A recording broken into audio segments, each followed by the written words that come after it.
Hello, grade 6 learners. Welcome back to our mathematics class. Have you ever divided two numbers and noticed that the answer just keeps going and going without stopping? For example, 1 divided by 3 equals 0.333333. Wait a minute, does this number ever end? Or have you wondered why dividing by 0.1 sometimes makes your answer bigger instead of smaller? Today, we're going to unlock these exciting math mysteries.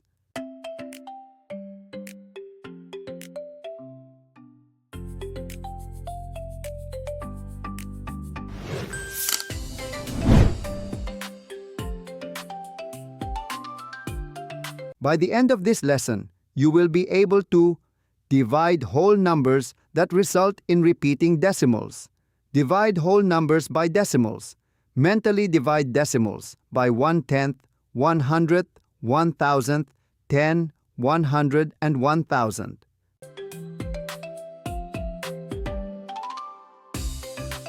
Look at these division sentences. 7 divided by 8 equals.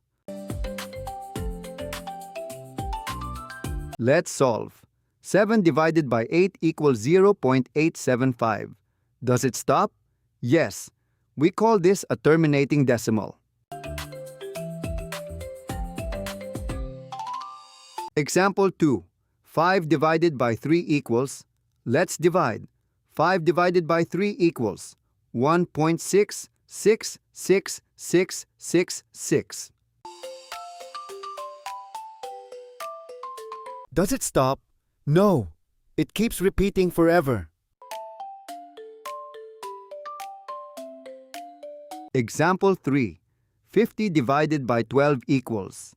50 divided by 12 equals 4.166666.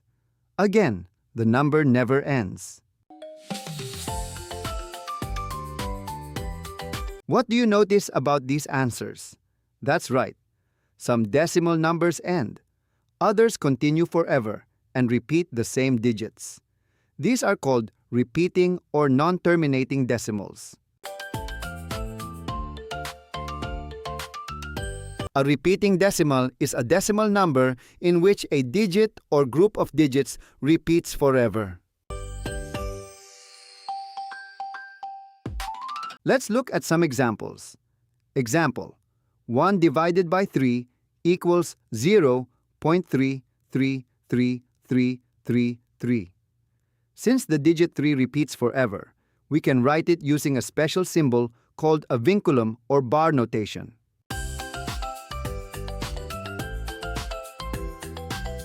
Example: 1 divided by 3 equals 0.33333.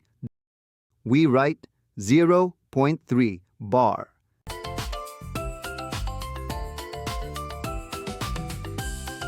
Another example: 5 divided by 3 equals 1.666666. This can be written as 1.6 bar. What about this? 2 divided by 11 equals 0.18181818. Notice that 18 repeats, so we write 0.18 bar. The bar tells us that the numbers underneath continue forever. Let's solve an example together. Example: 8 divided by 11.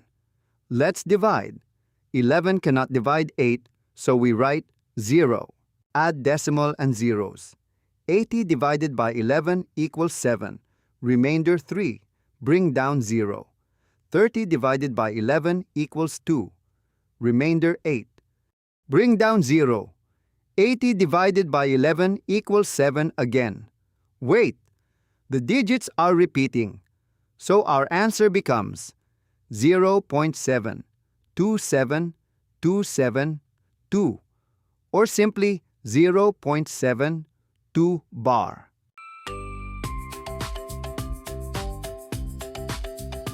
Let's try another one. Example: 7 divided by 6. 7 divided by 6 equals 1.166666. Since 6 repeats forever, our answer is 1.16 bar.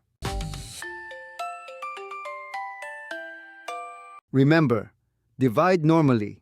Watch for repeating digits. Use bar notation to show the repeating pattern. Now let's solve a real-life problem. A stick measures 2 meters. It is cut into pieces that are 0.4 meter long. How many pieces can be made? We solve 2 divided by 0.4. But wait, we cannot divide easily when the divisor has a decimal. So what do? We multiply both numbers by 10. 2 times 10 equals 20. 0.4 times 10 equals 4. Now solve. 20 divided by 4 equals 5. Therefore, there are 5 pieces of stick.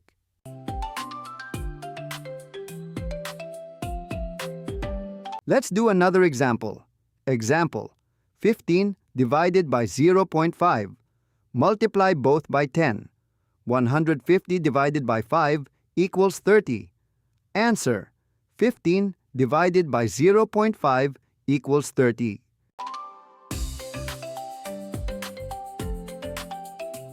Another example: 36 divided by 0.2. Multiply both by 10. 360 divided by 2 equals 180. Remember this rule.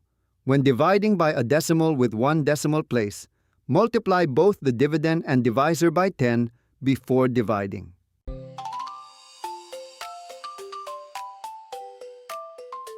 Now let's learn a fast and fun strategy. No long division needed. We simply move the decimal point. Dividing by 0.1. Example: 0.8 divided by 0.1. Move the decimal point 1 place to the right. 0.8 becomes 8. Answer: 8.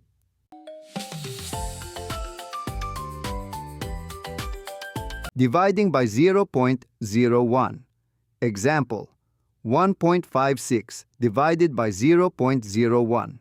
Move the decimal point 2 places to the right. 1.56 becomes 156. Answer: 156. Dividing by 0.001. Example: 45.88 divided by 0.001. Move the decimal point 3 places to the right. 45.88 becomes 45,880. Answer: 45,880.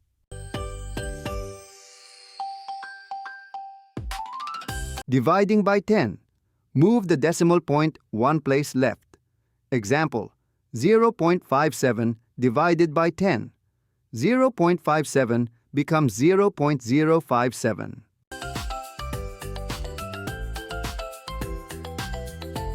Dividing by 100. Move 2 places left. Example: 6.1 divided by 100. 6.1 becomes 0.061. Dividing by 1000. Move 3 places left. Example: 0.52 divided by 1000. 0.52 becomes 0.00052.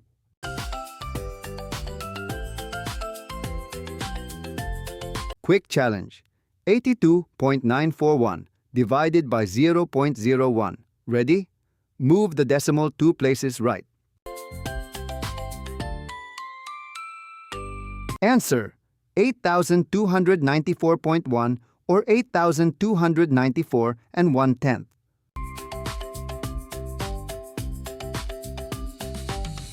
Number 2. 976.23 divided by 1,000. Move 3 places left.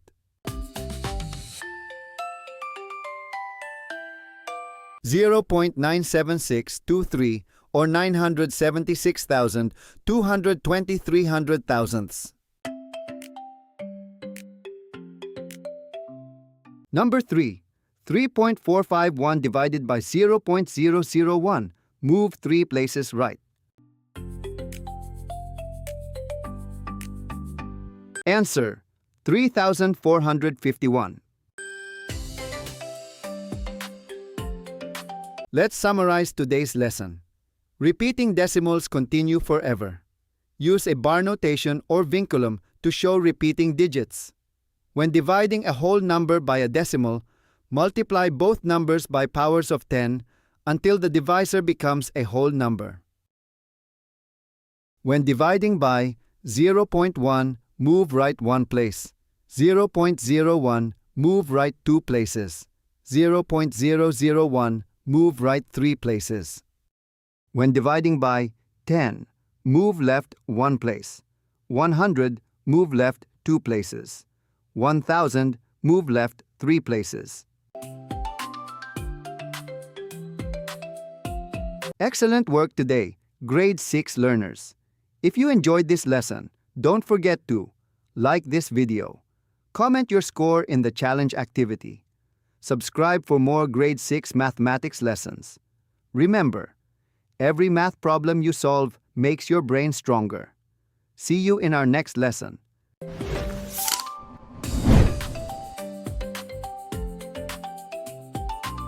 Now, to further develop our understanding, let's work on the following activity.